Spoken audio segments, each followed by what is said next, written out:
Здравствуйте! Сегодня у нас пятый урок, и мы продолжаем с вами дальше изучать возможности блендера. Итак, мы на прошлом уроке узнали, что существует два режима моделирования. Первое — это у нас вот такое состояние, да, куба. Это называется Object Mode. Это можно увидеть вверху, в верхнем левом углу, да, Object Mode.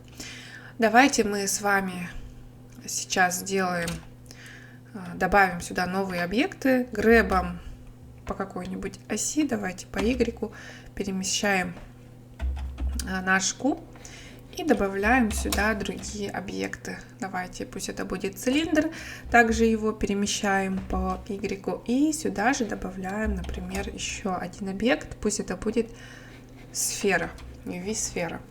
Все, теперь у нас есть три объекта. Мы выбираем один из них. Например, мы заходим давайте в цилиндр, внутрь цилиндра, и нажимаем на горячую клавишу Tab. И мы уже зашли в режим Edit Mode. Посмотрите внимательно, что наверху здесь поменялось название, называется Edit Mode. Можно Object Mode и Edit Mode заходить также через верхнее меню. Вот так вот, да, выбрать Object Mode. Итак, у нас сейчас открыт цилиндр. Что надо здесь знать?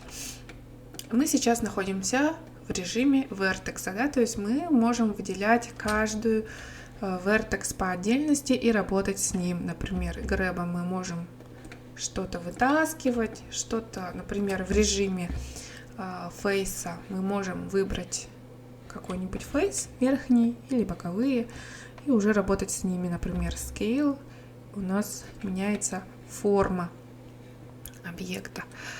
Обратите внимание, что в режиме Edit Mode я взаимодействую только с этим объектом.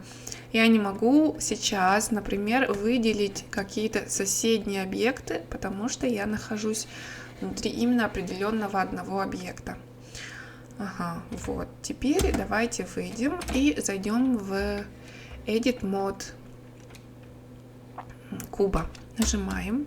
Не забывайте, что у нас есть инструмент лапка, да, зажимаем Shift и перемещаем экран, если это надо.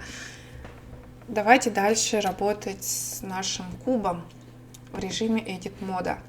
В режиме Edit Mode все наши инструменты Rotate, Grab и Scale, вот эти три инструмента здесь работают, да, то есть мы можем скейлить, ротейтить и грэбом менять положение. Но этого недостаточно. Для того, чтобы по-настоящему моделить, нам нужно еще два инструмента. Первый из них называется Extrude. Extrude значит горячая клавиша у нас, тоже через клавиатуру работаем, буква E. Нажимаем один раз на букву E. Но обратите внимание, что у нас должно что-то быть выделенным. Например, вот один фейс. И после этого я нажимаю на Extrude. Что происходит, когда я нажимаю Extrude? Мы видите, что появились дополнительные фейсы, дополнительные вертексы. Мы увеличиваем количество вертексов в объекте. Мы его рождаем новые вертексы. В данном случае я выделила один фейс. Да? Давайте зайдем, чтобы было понятно, в режим, например, Edge. Это у нас вот эта вот сторона, да, можно через меню, либо через двойку, да, на верхней клавиатуре. И покажу вам, что произойдет, если нажать один Edge. Мы нажимаем на E и увеличили количество вот этих эджей. Я потянула, и давайте еще раз продемонстрирую, например, на двух эджах. То есть нажимаю через Shift, да, удерживая Shift, я могу выделять две стороны одновременно. Делаю Extrude, смотрите. Вот, да, с этой стороны. И давайте сделаю еще и с этой стороны Extrude. Экструд — это очень важный инструмент моделирования, благодаря которому можно из одного объекта простого, например, куба, уже делать более сложные объекты, более по-сложному моделить. Вот. Не забываем про Ctrl-Z. Если что-то сделали не так, Ctrl-Z, мы убираем все лишнее, что было. Итак, давайте еще раз, теперь в режиме фейсов, да, мы попробуем с вами дальше моделить, что можно сделать с помощью экструда. Нажимаем один раз и букву Е и мышкой двигаем. Тогда у нас появляются вот эти наши дополнительные фейсы, у нас увеличивается объект. Я сделала вот такую, да, такую форму. И теперь с помощью scale, да, scale по Y могу расширить объект. Дальше я беру верхний фейс и экструдом, тоже мышкой тяну наверх, увеличиваю вот эту часть. И скейлом убираю верхнюю часть. Вот. Далее здесь, вот давайте выделим через Shift вот эту часть. Или же можно выделить весь объект, это горячая клавиша А английская, и скейлим по X. Мы сделали объект гораздо тоньше. Можно также проскейлить его по Z. Вот.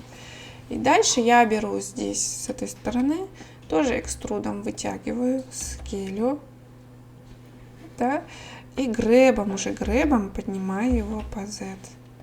У меня получается такое. Далее с этой стороны делаю то же самое, нажимаю экструд, вытягиваю и скейлю. Также грэбом по Z втягиваю наверх. И у меня получилось так, криво немножко. Давайте вид камеры. Справа это троечка на нампаде. Грэбом форму меняю. Того у меня получилось что-то похожее на кинжал, да? Выходим из Object Mode, то есть в Object Mode через Tab, и можем уже здесь двигать объект Grab по Y. Давайте мы удалим вот эти объекты через Shift, выделяем лишнее, и X удаляем. Сюда же добавим еще один куб, и из куба сейчас с помощью экструда сделаем сундук. Скелим его по Y, куб, он вытянутой формы. Заходим в Edit Mode через Tab и нажимаем верхний фейс в режиме фейсов, если у вас не включен. И делаем Extrude Scale одновременно. То есть я нажимаю на Extrude и, не зафиксировав этот Extrude, нажимаю на S Scale. И у меня получается рождается фейс, который как бы двигается по поверхности другого фейса. Я фиксирую теперь кнопкой мышки. И теперь могу этот фейс с помощью уже экструда тоже двинуть внутрь, чтобы у меня получилось как бы сундук, да, вот такой. Грэбом могу его по Z потом уже не экструдом, а именно грэбом двигать. Если вы случайно вы сделали так, можете грэбом его вернуть вовнутрь. Все, теперь в вот этот фейс мы делаем экструд наверх. И здесь тоже делаем экструд, скейл, делаем форму крышки.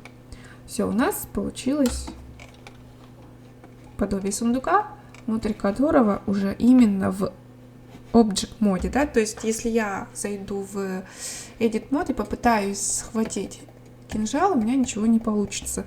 Выходим из Edit мода и в Object моде уже скейлим наш кинжал, чтобы он стал меньше, и грэбом ставим его внутрь сундука примерно. Уменьшаем его размер, можем ротейтом положить его внутрь сундука. Вот таким образом. Все, спасибо за внимание.